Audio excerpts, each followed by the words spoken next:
og fred. Mit navn er Dan Appelskov. Jeg har skabt et telt, som jeg gerne vil præsentere her kort. Jeg kan godt forstå, hvorfor man kan være fristet til at afvise noget, men ikke ved, hvad er. Derfor vil jeg gerne præsentere for jer, hvad troldeteltet eller det nordiske sædetelt er.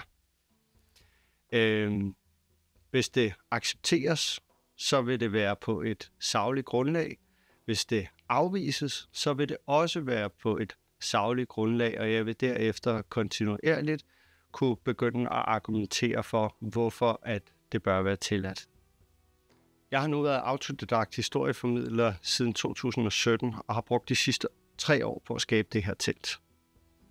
Ideen om teltet opstod i coronatiden, fordi jeg elsker at gå i sauna og alt, hvad der ligesom dertil hører, men det kunne man ikke i året 2020 til 2022. Samtidig ønskede jeg et telt, som jeg kunne bo i, som jeg kunne formidle i, og som jeg kunne bruge til spirituelle sammenhænge med nordisk mytologi og eventuelt også som et saunatelt. Nogle gange kalder jeg det også for troldteltet, og det er super i formidlingssammenhæng, hvor jeg kan invitere voksne og børn indenfor til en mystisk og måske lidt overnaturlig oplevelse. Og så giver det også bare en god oplevelse at spørge børnene, om de tør gå ind og se, om trolden måske er hjemme. I 2022 inspirerede det en journalist til at skrive kort om oplevelsen at komme ind i sædeteltet. Det var dengang, vi var på Gurremarkedet, og jeg har linket til artiklen hernede under. Jeg er meget bevidst om at prøve at formidle så korrekt som overhovedet muligt. Og jeg gør med det her telt, som jeg gør med alt andet i Viking. Jeg fortæller, hvad for nogle materialer, der er blevet brugt. Der er brugt pilegrene, der er brugt hørtelt, som er syet. Der er brugt okse-koskin. Der er brugt lavasten, sådan nogle kan man finde på Bornholm. Sådan så, at alle de materialer, der ligesom går ind i at konstruere teltet, er noget, som vi har haft i vikingetiden. Desværre er der ikke nævnt noget i historien om lignende telte fra vikingetiden sådan direkte, og vi har heller ikke arkæologisk kunne finde noget om det. Jeg har dog prøvet at komme frem til, hvordan andre folkefærd ligesom har brugt lignende, og det er derfor blevet en eksperimental arkeologisk rejse for mig, ligesom at finde ud af, hvordan at man i kulturen før vikingetiden, og måske i vikingetiden, har kunne bruge sådan et telt og lave sådan et telt ud af de naturmaterialer, man ligesom havde til rådighed. Samtidig med, at jeg prøver at være så autentisk som overhovedet muligt, så er det også vigtigt at løse de her logistiske udfordringer, som kommer omkring teltet. De her grene, som jeg brugte til at starte med, de er meget, meget lange, meget, meget svære at transportere, så dem har jeg ligesom gjort, hvad jeg kunne for at korte ned. Jeg har derved også måttet lave nogle samlinger, og de samlinger har jeg simpelthen lavet ud af metalrør, som jeg har skjult bag ved noget snor, sådan så det rent faktisk ligner en sammensat binding.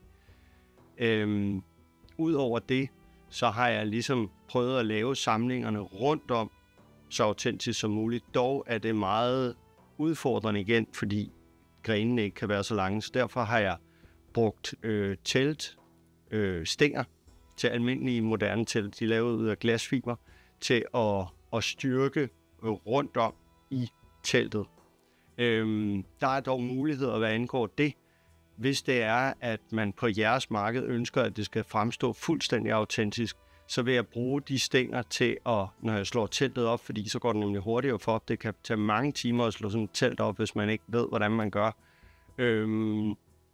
Men så vil jeg så derefter kunne skjule grenene, eller skjule teltstængerne ved simpelthen at lægge grene på ydersiden, så man ikke kan se det. Og det er meget vigtigt for mig at sige, at det er en mulighed, sådan så at man ikke i første omgang kigger på billederne eller på, hvad det er, jeg ligesom viser her og tænker, det kan vi ikke på grund af det. Det kan man altid lave om. Hvis det er, der er et eller andet fra jeres marked, ikke bryder jeg om med det, hvor at jeg ligesom har måttet løse de her logistiske udfordringer, så fortæl mig det, og så vil jeg derved prøve at imødekomme jeres ønsker så godt som muligt. Jeg er dog nødt til at bede om en lille smule tålmodighed, fordi når man ankommer til et marked, så er man nødt til at slå op meget hurtigt, og man er nødt til ligesom at få det op at stå, og så vil jeg så derefter i de efterfølgende dage have tiden til at gå ud og finde grene eller dække ting til på andre måder. Jeg arbejder ud fra teorien, at saunatelt er noget traditionelt, som er blevet brugt i hele Skandinavien og også andre steder. Jeg arbejder ud fra den teori, at traditionen kommer fra det sibiriske område, da det så er, at det folk, som der så bliver indianerne, vandrer over og kommer hele vejen over til USA, jamen der tager de simpelthen en tradition med sig, som de har kendt hjemmefra. Man har også brugt noget lignende på Island. Der har det dog været mest de varme kilder, man har kunne bruge til en jacuzzi-oplevelse, og på den måde ligesom varme op. Så der ligger noget i vores historiske gods, som antyder, at man har kunne bruge det her, man har haft teknologien, og jeg vil så mene, at det ikke er forkert at gå ind og arbejde eksperimental-arkeologisk med et telt, der kan de her ting, og som har de her funktioner. Historierne om folkevandringerne og det arkeologiske gods fra tiden tilbage til 10.000 til 15.000 år siden antyder også, at der har været en kultur omkring sauna, svedtelt og hvad dertil ligger.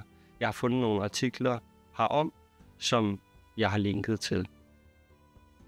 Mine teorier går på, at teltet såsom troldtelt eller nordiske svedtelt har været brugt af vølver, vikar, goder eller troldfolk til, når de skulle rundt de forskellige steder og hjælpe befolkningen, at de havde en base, et sted at gå til.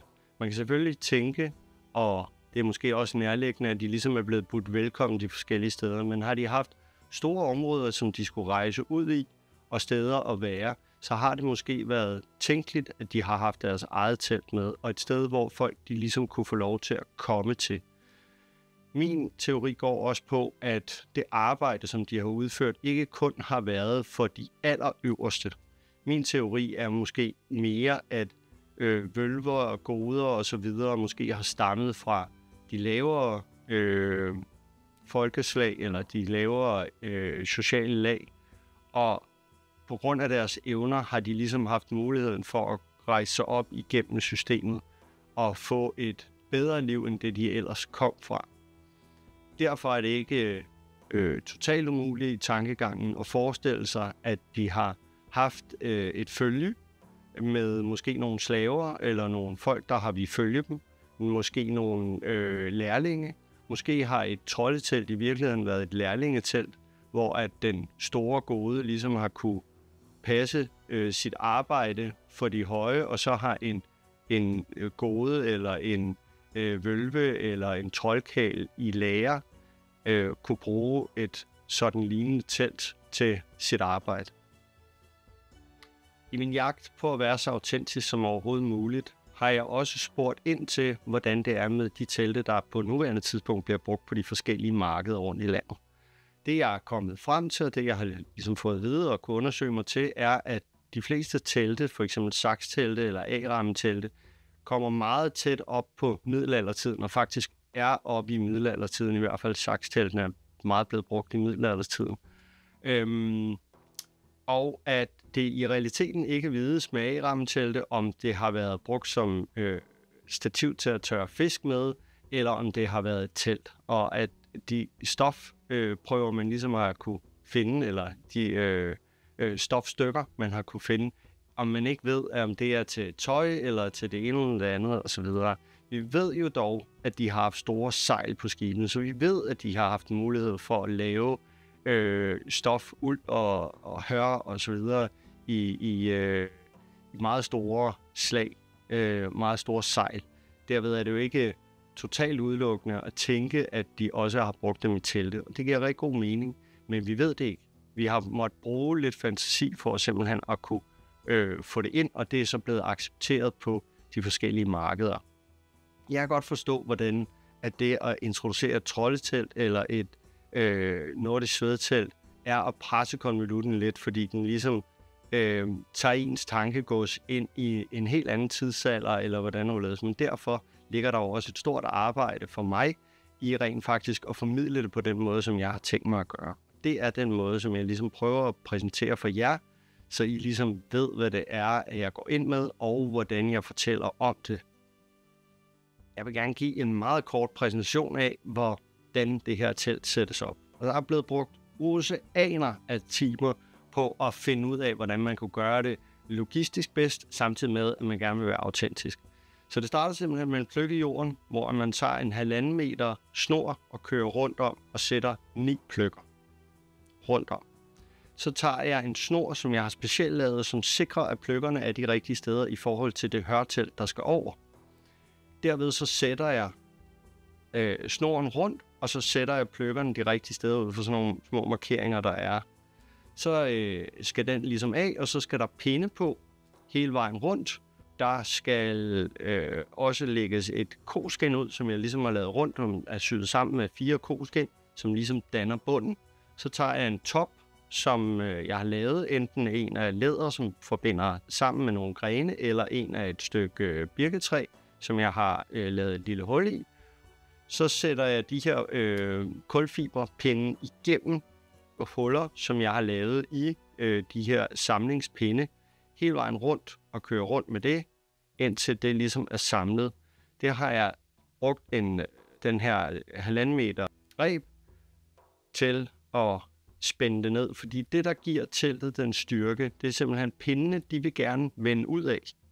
Så dem mæser man ind, sådan så det står i spænd. Så tager man og sætter toppen på, og så tager man og sætter de her kulfiberpinde rundt om, som jo så kan skjules med rigtig pinde, hvis man ønsker det. Og derved så bliver teltet rigtig, rigtig stærkt. Det næste, man så gør, det er, at man tager det her specielt syede hørtelt, lægger i hen over, og så spænder man det ned under, fordi det, jeg har lært, det er, at der skal være mørkt, og at der skal være lukket, sådan så at luften ikke kan fise ud, specielt hvis man skal bruge det til sauna. Når det så er gjort, jamen så smider jeg så koskindene over og binder dem fast op i toppen. Når det så er gjort, og det ligesom er sat godt ned også i bunden, så tager jeg et øvre skind, lægger op ovenpå, som jeg så spænder fast ned over. Fordi hvis det blæser meget, så kan de her skind faktisk godt flyve af. Det er jeg jo ikke interesseret i. Så det her øvre skind, der har et hul i midten, så der ligesom kan komme luft ud og ind og røg og så videre ud. Og det spændes så på, så laves der en gate, en indramning dør, hvor at skindet, forskindet, der ligesom åbner og lukker, det kan hænges hen over, så man sådan kan komme igennem. Og så ser svedteltet sådan her ud.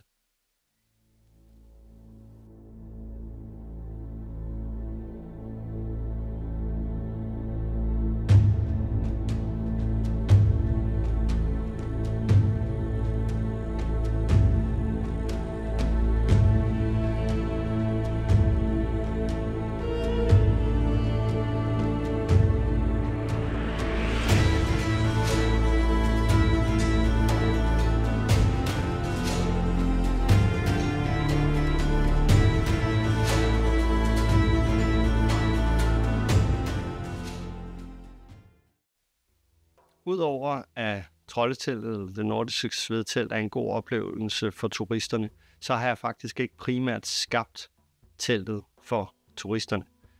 Ligesom det meste andet af det, jeg laver, jamen, så laver jeg det for vikingerne. Altså for alle os, der går der og er der osv. Og det er en super oplevelse for dem at have et sted, som de kan bruge som bolig, de kan bruge det som opholdssted, de kan bruge det som et hyggested, til åndelige oplevelser, hvis jeg kører seancer. De kan bruge det til også en sauna-oplevelse på et vikingmarked. Og på nuværende tidspunkt, så har jeg ikke set, at der er en sauna på nogen af de vikingmarkeder, jeg har stødt på i Danmark. Det vil man kunne have ved at invitere mig og svedteltet med. Og til dem, som der ikke helt ved, hvad det er en sauna-oplevelse er, så har jeg også linket i skriften til noget oplysning herom. Fordi man kan tænke, sådan en varm sommer, det er dejligt, det er hvordan uledes, hvad skal jeg bruge ekstra varme til? Det er noget helt andet at være i sauna, end det man tror, hvad det kan gøre for ens sundhed, og hvad det kan gøre for ens velvære. jeg kan anbefale, at I går ind i og læser og ser lidt om det. Jeg ser frem til at høre jeres svar, uanset hvad det måtte være, og hvis det accepteres, så glæder jeg mig meget til at vise jer det. Tak fordi I tog jer tiden. Over fred.